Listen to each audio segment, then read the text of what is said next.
اب اگلا حصہ واپس اس آیت پہ آتے ہیں، بل رفع اللہ الیہ، اگر رفع کا مطلب جسم سمیت اٹھانا کر بھی لو، جو ثابت کر چکا ہوں نہیں کر سکتے، ناممکن ہے۔ اللہ جب رفع کرتا ہے بندوں کا تو جسمانی طور پر اس طرح اٹھاتا نہیں، قرآن حدیث سے ثابت ہے۔ اگر کر بھی لو تو یہ پھر دیکھنا کدھر گئے، متواضع بندے تو 7ویں آسمان کی طرف جاتے ہیں، حضرت مسیح کدھر گئے؟ اللہ، الہ کا مطلب ہے اللہ کی طرف، تو اب وہ اللہ کی طرف ڈھونڈنی پڑے گی۔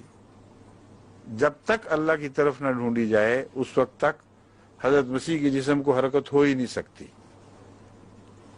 اس لیے بتائیں اللہ کس طرف تھا اس وقت جب مسیح کو صلیب پر لٹکایا جا رہا تھا یا لٹکانے کی کوشش کی جا رہی تھی، تو اللہ کدھر تھا؟ مشرق کی طرف تھا یا مغرب کی طرف؟ شمال یا جنوب؟ اوپر تھا کہ نیچے تھا؟ اینما تولوا فثم وجہ اللہ، اللہ نور السماوات والارض، وہ تو آسمانوں میں بھی ہے، زمین میں بھی ہے، جدھر تم منہ کرو، نیچے کرو، اوپر کرو، دائیں بائیں، ہر طرف خدا موجود ہے۔ تو حضرت مسیح کا رفع کدھر ہوا، اب یہ دیکھنا ہے۔ اگر حضرت مسیح کا جسم ایک جگہ کو چھوڑ کر اس آیت کے اثر میں کسی دوسری طرف گیا ہے تو قطعی طور پر ثابت ہوگا کہ جہاں مسیح موجود تھے وہاں خدا نہیں تھا، تو اس کا ملعون ہونا تو ثابت ہو گیا، الٹی بات ہو گئی۔ جہاں مسیح تھے وہاں تھے جہاں خدا نہیں تھا، اور جہاں خدا نہ ہو وہی لعنت کی حالت ہے، اور وہاں سے خدا نے پھر نعوذ باللہ من ذالک اس حالت سے ہٹا کر اپنی حالت کی طرف منتقل کیا۔ وہ کیا تو کس طرف کیا؟ صرف مسیح والی جگہ خدا سے خالی نہیں ہوئی، ہر دوسری جگہ خدا سے خالی ہو گئی، کیونکہ اگر خدا وہاں تھا، یہ باقی سمتوں میں تھا، تو عقلی سوال اٹھتا ہے کہ ادھر کیوں نہیں گیا، ادھر کیوں نہیں گیا، ادھر کیوں نہیں گیا، اس طرف کیوں نکل گیا؟ اور پھر چوتھے آسمان پہ خدا بیٹھ گیا، آگے کیوں نہیں گیا؟ الہے میں خدا کی سمت تو 7ویں سے بھی اوپر ہے، کیونکہ رسول اللہ علیہ وسلم کے معراج میں 7ویں آسمان کے بعد کا سفر بھی رسول اللہ علیہ وسلم کا خدا کی طرف جاری رہتا ہے۔ روحانی معنوں میں تو ایک لامتناہی مضمون ہے، مگر یہ جسمانی بات کرتے ہیں تو آسمان کی طرف انہوں نے جو فرضی بنایا ہوا نا آسمان، اس طرف کہتے ہیں گیا، ادھر گیا تو پھر خدا ادھر ہی ہوگا نا۔ اس وقت خدا ان کے نزدیک نہ وہاں تھا جہاں حضرت مسیح موجود تھے، نہ چوتھے سے نیچے نیچے کہیں تھا، چوتھے پہ بیٹھا ہوا کچھ کر رہا تھا، کیونکہ چوتھے آسمان پر اٹھا کے اللہ لے گیا ہے، اور اوپر بھی نہیں تھا۔ اگر اوپر ہوتا تو حرکت بند کیوں ہوئی؟ اس کا مطلب رفع نامکمل ہو گیا، اٹھایا بھی تو بیکار، بیچ میں چھوڑ کر ابینڈن کر دیا اس کو۔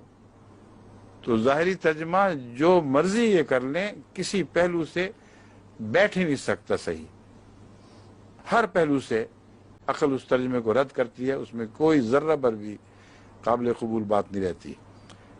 بل رفع اللہ الیہ کا سیدھا سادہ یہی ترجمہ ہے کہ اللہ نے اس کے درجات کو بلند فرمایا، اور یہودیوں کو اپنے دونوں دعووں میں جھوٹا ثابت کر دیا کہ اس کی پیدائش بھی لانتی ہے اور اس کی موت بھی لانتی ہے۔ وَقَانَ اللَّهُ عَزِيزًا حَكِيمًا، اللہ بزرگی والا ہے، بلند شان اور عزت والا ہے، اور غلبے والا ہے، اور حکیم بھی ہے۔ یاد رکھنا، قادر تو ہے مگر بے حکمت بات نہیں کرتا۔ تو یہ جو منسوب کر رہے ہیں خدا تعالیٰ کی طرف حرکت، یہ حکمت سے آ رہی ہے۔ یہ پہلو بھی جماعت کے حق میں ایک بڑی بھاری دلیل ہے کہ خالی عزیزاً یا قدیراً نہیں فرمایا بلکہ حکیماً فرما دیا ہے۔ اور جو یہ منسوب کرتے ہیں کہانی حضرت مسیح کی طرف اور واقعہ صلیب کی طرف، وہ کلیتاً حکمت سے خالی ہے۔ ان کا سیناریو جس کو انگریزی میں کہتے ہیں تناظر، وہ یہ ہے کہ اللہ تعالیٰ نے حضرت مسیح کو صلیب پر چڑھنے ہی سے بچا لیا۔ اب چڑھنے سے بچا لیا کس طرح بچایا؟ وہ کہتے ہیں ایک یہودی کو مسیح کی شکل دی گئی، نعوذ باللہ من ذالک، اور ایسا مکمل مسیح بنا دیا گیا اس کا، اس کو آپ بھی نہیں پتا تھا کہ میں مسیح نہیں ہوں، اور شکل بھی اور روح بھی اس کی بالکل مسیح کی ہو گئی۔ چنانچہ فرشتے اترے، انہوں نے آسمان پہ چھت کھودی، مغورچہ بنایا ہے، یعنی ایک کھلا سوراخ کیا، اس کو مولوی مغورچہ کہتے ہیں، تو مغورچہ بنایا، اس میں سے نیچے اتارا اس جھوٹے مسیح کو، نعوذ باللہ من ذالک، اس کو اتارا، اصلی مسیح کو اٹھایا اور اوپر چڑھے، ان کو ذرا ایک منٹ ہے نا ہم چھت بند کر لیں، پھر انہوں نے اس کی مرمت کی مکمل، یہاں تک کہ کسی کو کوئی شبہ نہیں پڑا رہا کہ یہاں سوراخ ہوا کرتا تھا، مکمل اسی طرح چھت۔ پھر مسیح کو لیا، اوپر اڑ گئے، کہاں جا کے چھوڑا؟ چوتھے آسمان پہ۔ اللہ کے بچانے کی ترکیب، یہ حکمت جو ہے یہ مولوی کو تو زیب دیتی ہے، خدا کو تو بالکل زیب نہیں دیتی، اس لیے یہ حکمت سے آ رہی ہے، ایک ساری اسکیم ہی حکمت سے آ رہی ہے، حد سے زیادہ جاہلانہ اسکیم بنتی ہے اگر اس کو ظاہری طور پر مانا جائے۔ ایک تو نبی کو اتنا ذلیل کر دینا کہ اس کی شکل کا ایک بدبخت کافر بنا دینا، اور اس کے ماں کو ذلیل کر دینا، اس کے ماننے والوں کو ذلیل کر دینا کہ اس کافر کی لاشیں لپٹ لپٹ کے روئیں اور اس کو بوسے دیں اور اس کو احترام سے اٹھا کر لے کے جائیں۔ یہ مذاق یہود سے کر رہا تھا اللہ تعالیٰ، یہ اپنے پیاروں سے مذاق کر رہا تھا۔ اتنا جاہلانہ تصور ہے کہ تصور کو جوتیاں مارنے کو دل چاہتا ہے، ایسا ذلیل تصور۔ بڑے مزے سے کہتے ہیں نعوذ باللہ من ذالک، قرآن کریم نے یہ فرمایا ہے۔ اور پھر آگے کیا ہوا؟ کون جیتا؟ یہود جیتے کہ اللہ جیتا؟ اس ترکیب کے بعد یہود کو کیا دکھائی دیا؟ یہود کو یہ دکھائی دیا کہ ایک ایسا شخص ہے جس سے صلیب پر چڑھایا جا رہا ہے، بین ہی مسیح ہے، اور انکار بھی نہیں کر رہا، چڑھنے سے پہلے یہ نہیں کہتا کہ لعنت ڈالو مسیح وغیرہ پہ، میں کہاں سے مسیح ہو گیا، میں تو تمہارا ہی ایک بھائی بند ہوں، مجھے چھوڑو۔ بالکل نہیں، بڑی جرت سے جاتا ہے، انبیاء کی عظمت کے ساتھ صلیب پر چڑھ جاتا ہے۔ اور یہ مذاق کس سے ہوا؟ غلط کون ثابت ہوا؟ یہودی کے اللہ، کیونکہ جس بائبل کی آیت کی طرف حوالے سے گفتگو ہو رہی ہے اس میں یہ تھا کہ اگر کوئی شخص نبوت کا دعوے دار ہو اور صلیب پر لٹکا ہوا مر جائے تو سمجھنا کہ وہ جھوٹا ہے۔ تو یہودیوں نے کیا دیکھا؟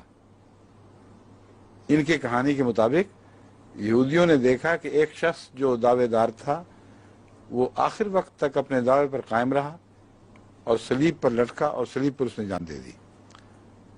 تو وہ یہودیوں کی نسل جس نے یہ دیکھا، ان پر اللہ کی کیا حجت ہوئی؟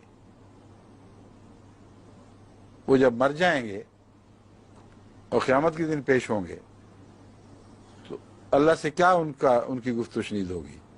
اللہ ان کو کہے جاؤ جہنم میں، تو نے میرے مسیح کا انکار کر دیا تھا۔ وہ کہیں گے اللہ اللہ کرو، یہ کیا بات ہو رہی ہے، کس مسیح کا ہم نے انکار کیا تھا؟ اللہ کہے وہ جو یاد نہیں تمہیں رہا، بالکل صلیب پہ لٹکایا تھا اس کو، وہ مسیحیت کا دعویٰ کیا کرتا تھا کہ وہ تو بائبل یہ کہتی تھی کہ صلیب پر لٹکا ہوا جو شخص مر جائے وہ جھوٹا ہوتا ہے۔ اس بات کی تو سزا دے رہا ہے کہ ہم نے تیرے فرمان کی اطاعت کی، تیری بات کو سچا مان لیا، یہ کون سا انصاف ہے؟ حالانکہ بڑے تم بے وقوف، وہ تو ہم نے تبدیل کر دیا تھا ایسی شکل بدلائی تھی کہ تمہیں ہوا تک نہیں لگنے دی۔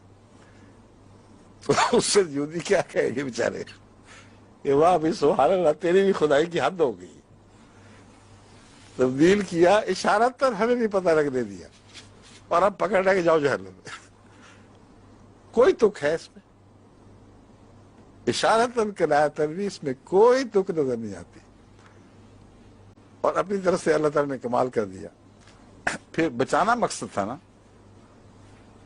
بچانا تھا تو تھوڑا سا اور اونچا کر دیتا، ان کی پہنچ سے تو باہر تھے، ان کو دکھاتا تو صحیح،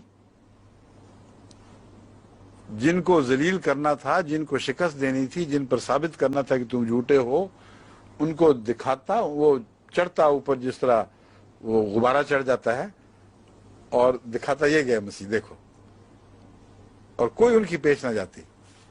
پھر وہ مان جاتے تو آرام سے اتار لیتا دوبارہ ان کو، لیکن چھپا کے ایسے دھوکے سے چڑھایا ہے کہ ہوا تک لگنے نہیں دی. اور کہاں تک ان کی ریچ تھی؟ پہلے آسمان پہ چھوڑ دیتا، چلو یوں چڑھائی شروع کی ہے، چوتھے آسمان سے پہلے بھی ان کو نہیں چھوڑا، اور وہاں چھوڑ کے ابینڈن کر کے چلے گئے، نہ مردوں میں نہ زندوں میں. بیچارے 2000 سال ہو گئے ہیں سالیٹری ملی ہوئی ان کو. مولویوں کو 10 سال قید تنہائی مل جائے تو چیخیں نکل جائیں ان کی. وہ کہہ رہے تنہائی ہے اس لیے ہے کہ روحوں کا وہاں دخل کوئی نہیں. وہ جنت یا جنت سے پہلے جو تیاری کا مقام ہے، اس میں غیر مردے کے داخل ہونے کا کوئی امکان نہیں ہے. وہاں ہیں وہ انبیاء اور ان کی روحیں. اور یہ چوتھے آسمان پر کسی بنجر سیارے پر بیٹھے ہوئے ہیں. 2000 سال سے کسی نے خبر نہیں لی کہ تم کیا کر رہے ہو اکیلے یہاں، اور ابھی تک اترے بھی کوئی نہیں. یہ حکمت سے آری ہے یا نہیں، سوال یہ ہے. عزیزن کی پر زور جا کے وہیں ٹھہر جاتے ہیں کہ اللہ قادر ہے، دیکھو عزیز ہے. اگلا لفظ تو پڑھ لو کہ حکیم بھی ہے. وہ کوئی نعوذ باللہ جاہل قادر نہیں ہے، بلکہ حکمت والا، قدرت والا ہے، اور ایسی بات کرتا ہے جس میں اس کی عزت ہو، اور تمسخر والی باتیں اختیار نہیں کرتا. تو یہ وہ آیت ہے جو یہودیوں آج کل کے مولویوں کے مسلک کی تائید کے بجائے ان کے مسلک کے پرزے اڑا دیتی ہے. اس لیے سب سے اہم دلیل مولویوں کے خلاف یہ آیت ہے، جس سے وہ غلط استنباط کی کوشش کرتے ہیں.